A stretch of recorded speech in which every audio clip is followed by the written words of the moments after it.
Hello, I'm Jorge Gestoso. Welcome to a new program.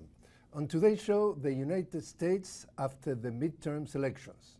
Our guest, Sam Husseini, senior analyst at the Institute for Public Accuracy and an independent journalist. Sam Husseini, a warm welcome to the program. Very good to be with you. Sam, you have said that there is a largely symbiotic relationship between President Trump and the mainstream media, and we have seen a few days ago an incident with CNN's reporter at the White House, Jim Acosta. Your thoughts and your experience, because you were having a very difficult time in Helsinki, that you ended up being locked in. I tried to ask a question at the Trump-Putin summit in Helsinki this summer and held up a sign saying nuclear weapon ban treaty to try to get them to call on me. And I ended up getting dragged out of the news conference and locked up for until midnight that day when the media centers closed. And a lot of the media, including CNN, depicted me, Jim Acosta, as a protester. So rather than defend you as a colleague, he was pointing the finger that you were a quote-unquote protester. In effect. He said a journalist or posing as a journalist, it appears that he had assigned to do a protest, even though I explained what I was doing. When the authorities came and asked why I had a sign, I explained to the assembled journalists that I just wanted to hold up the sign to try to ask a question, because it's very difficult, obviously. Trump and Putin decide on who to call on, so I thought that their impulsiveness might get the better of them. Oh, that guy's got a sign, what's he saying? Because Trump has said he wants to get rid of nuclear weapons. That was one of the reasons of that meeting. Yeah. And Obama said the same thing, but neither Russia nor the US will sign on to this new treaty. The people behind it won the Nobel Peace Prize last year to ban all nuclear weapons, not just to prevent new countries from getting them, which current treaties do, but to actually say no one should have nuclear weapons. So you're not really impressed about Jim Acosta's... Well, I empathize at a certain level of trying to get tough questions in, but it seems, not CNN especially, but other media, they run against Trump. They market themselves against Trump. When I was in Helsinki, they had a marketing campaign, the land of free press. And when I was sitting locked up, I could only laugh with the city with all of these posters, the land of free press. The marketing campaign for CNN now is facts first. A couple of months ago, hundreds of newspapers around the US talked about how Trump has all of this negative rhetoric against a free press, that they're the enemy of the people, and we have to respond to this. But none of those editorials talked about actual threats to free press. Not just my case, but WikiLeaks, the fact that the State Department outright refuses to take questions from Russian reporters. Assange being considered by Joe Biden a cyber terrorist. Yeah, all of these Trump is full of rhetoric, and he and CNN are in a screaming match, but it's a marketing thing for both of them to keep their bases loving them because they hate the other guy. And all of these others who are doing real independent reporting, or at least anti-establishment reporting, or some other voice, end up getting drowned out in this shouting match where they dominate the dialogue, and that's not free press. So if you see it from the outside, what is the status of the freedom of the press in the US? At a certain technical level, but there are so many levels of control, of economic control.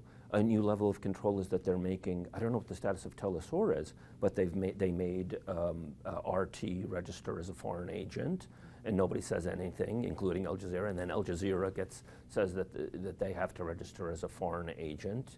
Al Jazeera and the US were very close for a couple of years, but lately with the Saudi-Qatari rift, because Al Jazeera is owned by the Qatari regime, Qatar has been more critical, and so now the US is putting restrictions on Al Jazeera.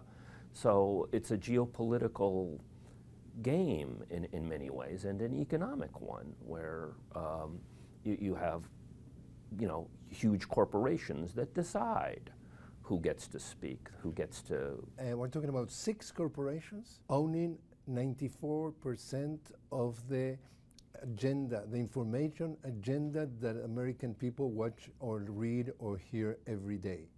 6 corporations that belong to even larger corporations. So the question is, are those corporations at the service of, quote, quote, the people or the interests of the large corporations, and the journalists are just soldiers to the interests of those corporations? I think that that's a huge problem, and a lot of people have said that, oh, well, social media will fix this. And I think that, as we've seen lately, that that's not the case. That Twitter and Facebook, in consultation with the US and the Israeli and other governments, end up deciding who to squelch, who to marginalize, who to, in their algorithms, bring down to a lower position in ways that are not transparent. These high-tech companies are doing the next version of this sort of corporate control. They know everything about you, you know nothing about them, how they operate, how they decide whose web pages get marginalized or outright taken down in the case of Facebook. Very scary, but gives us impetus to make use of the tools that we have as best that we can now. So what is your experience as an independent journalist? It's been difficult. There are openings, especially if you try to be enterprising. You know, I go to the State Department briefings, and you know, I had a very good back and forth way back in March with Victoria Nuland there, raising questions of torture because Gina Haspel was put in as CIA director, and the State Department wouldn't say that torture is illegal. She refused. She was running prisons where torture was taking place. Who's now CIA director. And you were... And I was asking the State Department, what's your legal opinion on torture?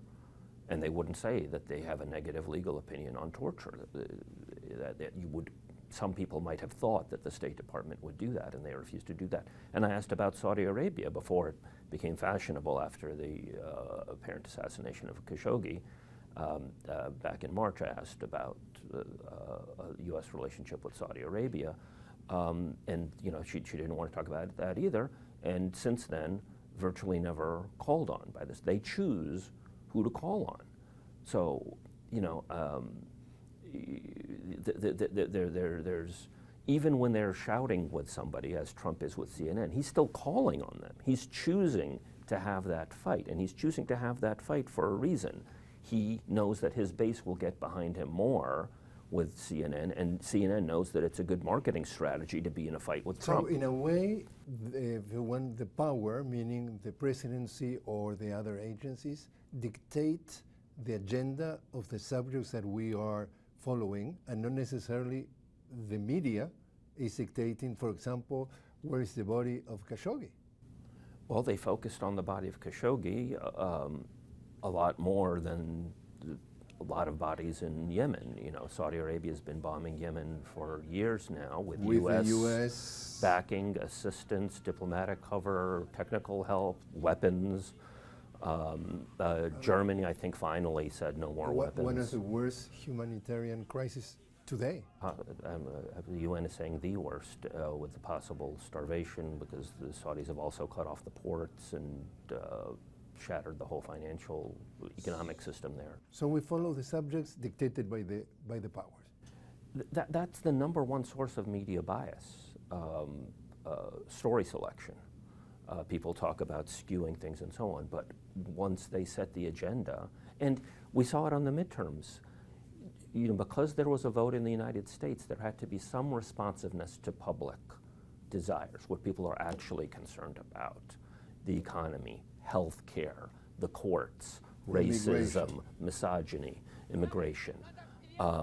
These issues, you know, were actually discussed in some serious, even Saudi Arabia. You know, the New York Times started covering Yemen for a month or two.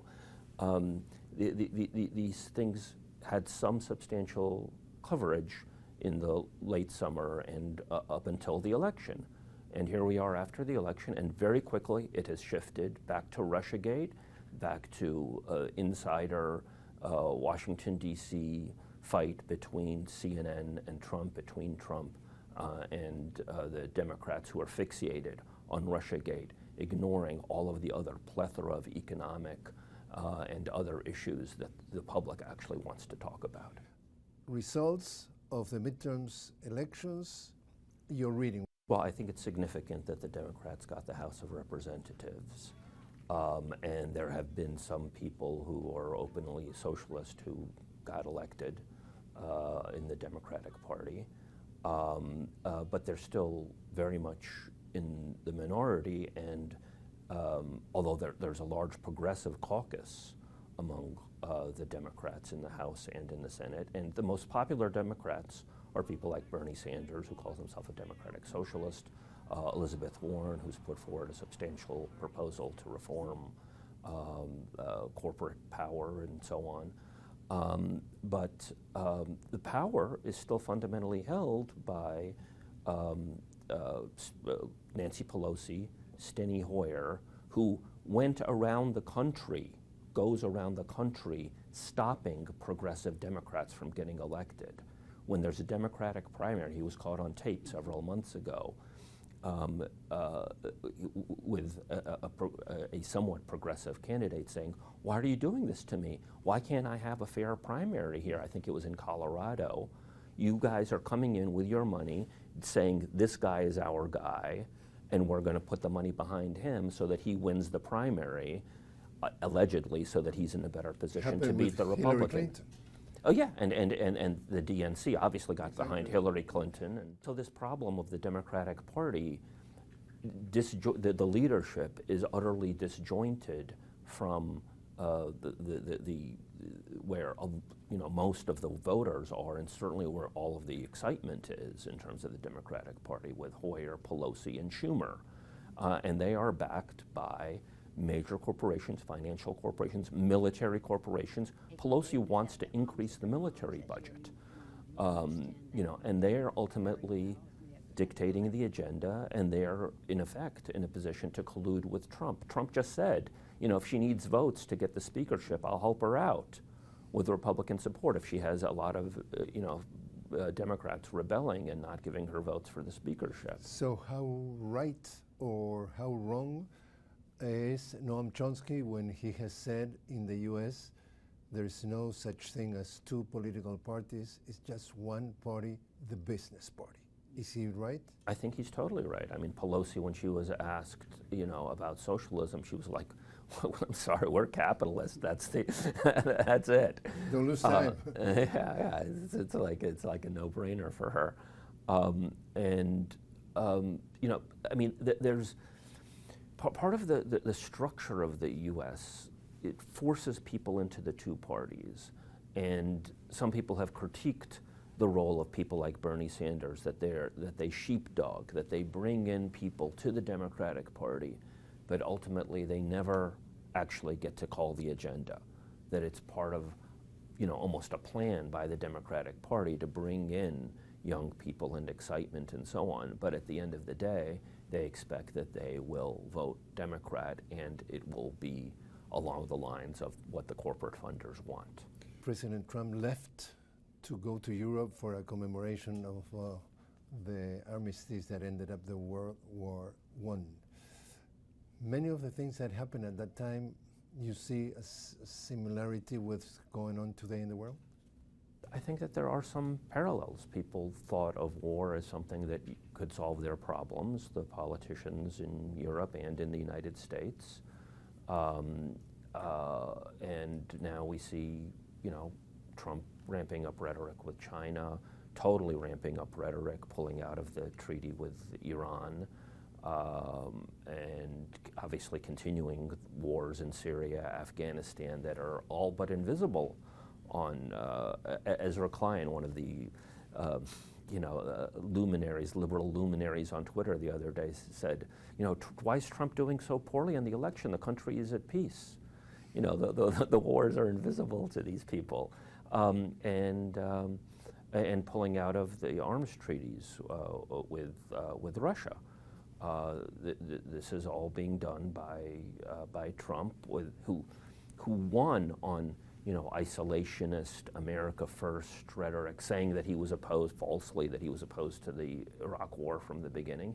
And he brings in a war cabinet of Bolton, Pompeo, Haspel at CIA. And even Nikki Haley was at and the Nikki UN. Haley at the UN, and now probably could be somebody just as bad or worse at the UN now. So that nationalistic thing that we have seen in Europe, we are seeing it here? To some extent, but I think it's very selective. It's very selective. He wants to be a nationalist when he says, I want to build a wall, which largely already exists along the Mexico border, but he doesn't want to be a nationalist when he's intervening in different countries and making threats to other countries. A nationalist doesn't do that. A nationalist just says, I care about my country and you handle your own affairs. The U.S. has bases, 100 bases in over 100 countries around the world. The U.S. is bombing Syria and Afghanistan. And the fact is that, for example, when he was giving his speech in the inauguration, he said that he was not planning to put his nose in any other countries of the world. Right.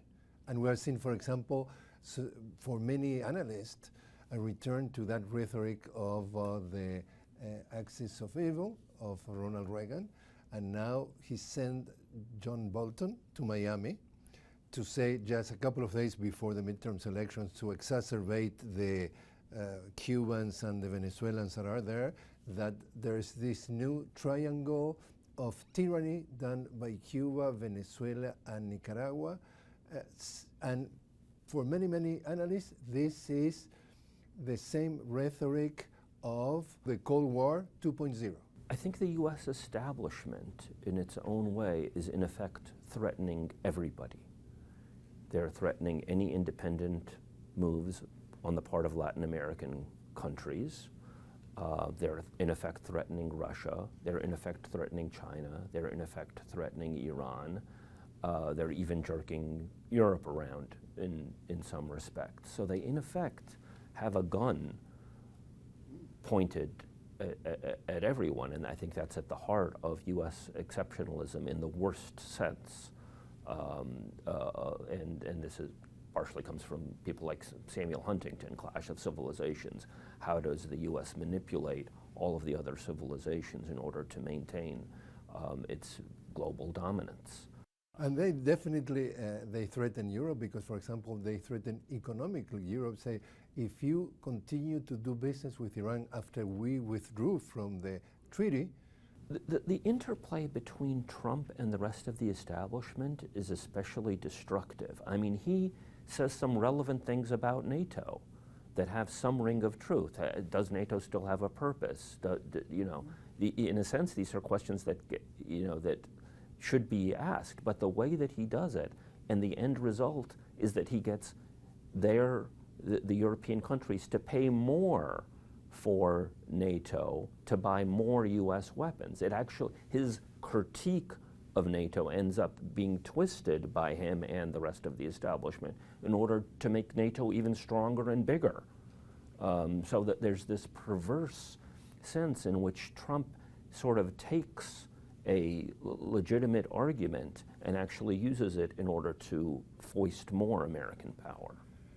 What do you think about what's going on regarding the dismissal of Jeff Sessions, the Attorney General, and the replacement by someone who, in order of hierarchy, is not the one that should be Rod Rosenstein, and it is Matt Whitaker?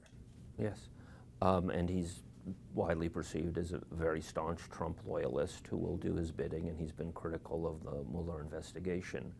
And I certainly think that that's worthy of attention. I think that the Democrats end up being totally sucked into that to the exclusion of all other issues as part of the problem.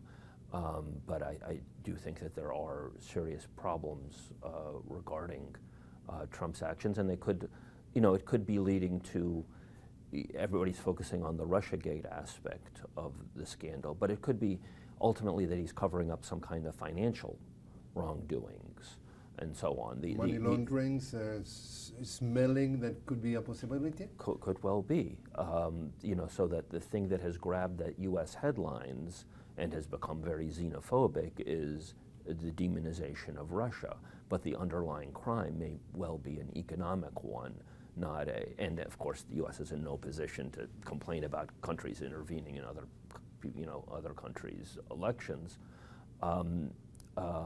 But there's substantial evidence that Mueller has done most of the work that he wants to do. What he hasn't done is sat down with Trump. So that's kind of the wild card, I think, at this point. Do you believe that they're going to try to bury the investigation before January, when the new Congress with the majority in the House of Representatives now is in the hands of the Democrats, and they try to put the end before that happens? I think it's possible, but I think it's possible that they will try, but I don't think that it's possible that or I think it's difficult to happen. There's so much work that Mueller has had done. He's had so many attorneys working with him for so long. They'll leak it. There is such an apparatus among the Democrats who will have a majority, and among so many sectors in the media, that I presume that those findings will come out. Brazil got a new president that is perceived as a fascist. We're talking about Bolsonaro, and he announces that he's moving the embassy in Israel to Jerusalem. What's going on? Is that Israel putting more and more pressure all over this part of the world, running the agenda here in the U.S.? And what about Palestine?